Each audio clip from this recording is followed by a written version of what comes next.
तो आज का हमारा डीप डाइव सोफीज वर्ल्ड नाम की किताब पर है।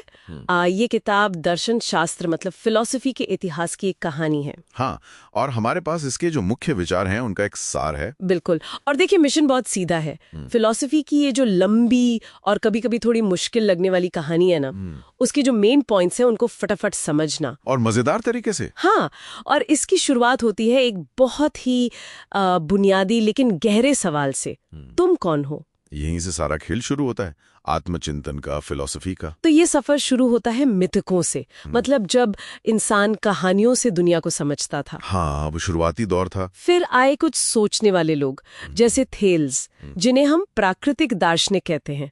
उन्होंने तर्क का इस्तेमाल शुरू किया। वो ये पूछ रहे थे कि भाई ये सब बना किस चीज से। हाँ, और डेमोक्रिटस जैसे विचारक तो यहाँ तक पहुंच गए कि सब कुछ छोटे छोटे कणों मतलब अणुओं से बना है। बिल्कुल। और यहाँ देखिए कितनी दिलचस्प बात है, कैसे सोच कल्पना से तर्क की तरफ बढ़ी। सही। ये लोग पुरानी मान्यताओं को आप कह सकते हैं चैलेंज कर रहे थे। वो दुनिया को देवी देवता की मर्जी से नहीं बल्कि नियमों से समझना चाह रहे थे। और इसी समय वो सवाल भी था ना कि किस्मत बलवान है या हमारी अपनी इच्छा। हाँ, भाग्य बनाम स्वतंत्र इच्छा, ये उनकी कहानियों नाटकों सब में झलकता है। फिर आते हैं सोक्रेटिस, एथेंस में। एक बड़ा नाम। उनका वो कहना कि मैं बस यही जानता हूं कि मुझे कुछ नहीं पता, और उनका तरीका बातचीत से सच खोजना। बिल्कुल, सवाल जवाब से। उन्होंने फिलॉसफी का फोकस बाहरी दुनिया से हटाकर इंसान के अंदर मतलब नैतिकता, ज्ञान, इन चीजों पर ले आए। ये तो बड़ा शिफ्ट था। बहुत बड़ा। और उनके शिष्य प्लेटो ने इसी को आगे बढ़ाया। प्लेटो के लिए तो विचारों की दुनिया, आइडियाज, वही असली थी। अच्छा, और हमारी ये रोज की दुनिया? वो बस उसकी एक परछाई। उनकी वो गुफा वाली कहानी, हाँ हाँ, सुनी है, एलेगोरी ऑफ द के। बिल्कुल वो यही समझाती है कि कैसे हम अज्ञान से ज्ञान की तरफ जा सकते हैं। लेकिन प्लेटो के ही शिष्य थे अरस्तु, उनका नजरिया कुछ अलग था, है ना? हाँ, अरस्तु ज्यादा जमीनी थे। वो इसी दुनिया में रुचि रखते थे। उन्होंने ज्ञान को व्यवस्थित किया, तर्क, विज्ञान, वर्गीकरण, क्लासिफिकेशन। हाँ, क्लासिफिकेशन। कह सकते हैं कि उन्होंने रियलिज्म, यथार्थवाद की नींव रखी। दुनिया जैसी है उसे वैसे ही समझो। अच्छा। और फिर जब यूनान का वो स्वर्ण युग थोड़ा ढलान पर आया तो स्टोइक, एपिक्यूरियन जैसे नए स्कूल आए। इनका क्या मानना था? इनका फोकस बदल गया। अब जोर इस पर था कि वही इस बदलती अनिश्चित दुनिया में मन की शांति कैसे मिले। आंतरिक शांति मतलब बाहरी हालात से ज्यादा अपने अंदर काबू पाना। बिल्कुल। अपनी सोच, अपनी इच्छाओं पर नियंत्रण। फिर कहानी आगे बढ़ती है मध्य युग में, यूरोप में ईसाई धर्म का प्रभाव। और वहां कोशिश हुई यूनानी तर्क और ईसाई आस्था को मिलाने की, एक तालमेल बिठाने की। लेकिन फिर आया पुनर्जागरण, रेनेसां। हाँ, और उसने फिर से इंसान को सेंटर में ला दिया, मानव केंद्रित सोच। और यहीं से शुरुआत होती है आधुनिक दर्शन की, रेने देकार्ते के साथ। मैं सोचता हूं इसलिए मैं हूं। कॉगिटो एर्गो सुम, ये बहुत बड़ी बात थी। देकार्ते ने कहा हर चीज पर शक करो तब तक जब तक वो ना मिल जाए जिस पर शक ना हो सके। और वो चीज थी खुद का सोचना। एग्जैक्टली। मतलब सत्य की बुनियाद बाहर नहीं, आपके अपने सोचने में है।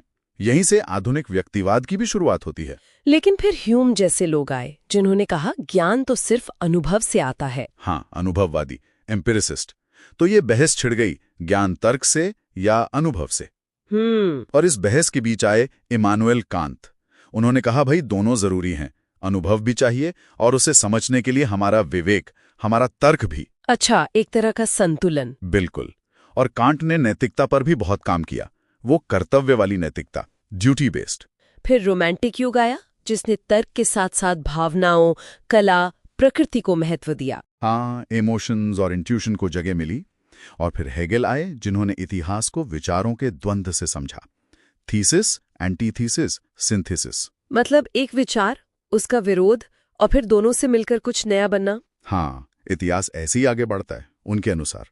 लेकिन फिर कार्ल मार्क्स आए जिन्होंने कहा कि असली खेल विचारों का नहीं, भौतिक स्थितियों का है। सही, वर्ग संघर्ष का, इकोनॉमिक्स का।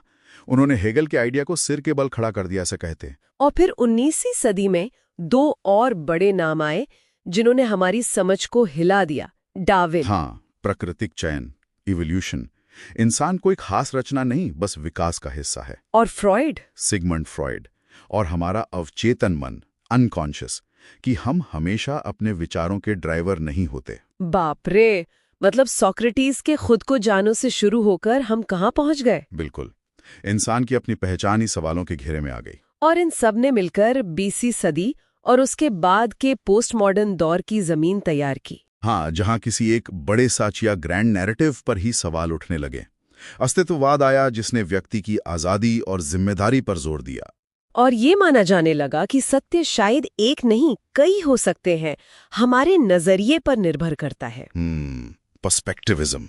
तो सोफीज वर्ल्ड के इस सार से हमने ये देखा कि फिलॉसफी का सफर कैसे मिथकों से शुरू हुआ और तर्क, अनुभव, भावना से गुजरता हुआ व्यक्तिवाद और सत्य की बहुलता तक आ पहुंचा। ये सिर्फ इतिहास नहीं है, ये सोचने के तरीके का विकास है। हाँ, जैसा स्रोत कहता है, ये एक जीती जागती यात्रा है। शायद सच में सोचना ही अस्तित्व है। यहाँ एक सवाल छोड़ जाते हैं सोचने के लिए। सोफीज वर्ल्ड तो मुख्य रूप से पश्चिमी दर्शन की बात करती है। तो क्या दुनिया की दूसरी परंपराएं जैसे भारत की या चीन की, वो इन्हीं बुनियादी सवालों के तुम कौन हो, सच क्या है, कुछ अलग जवाब देती हैं या शायद कुछ मिलते जुलते? ये भी एक दिलचस्प खोज हो सकती है। बिल्कुल, इस पर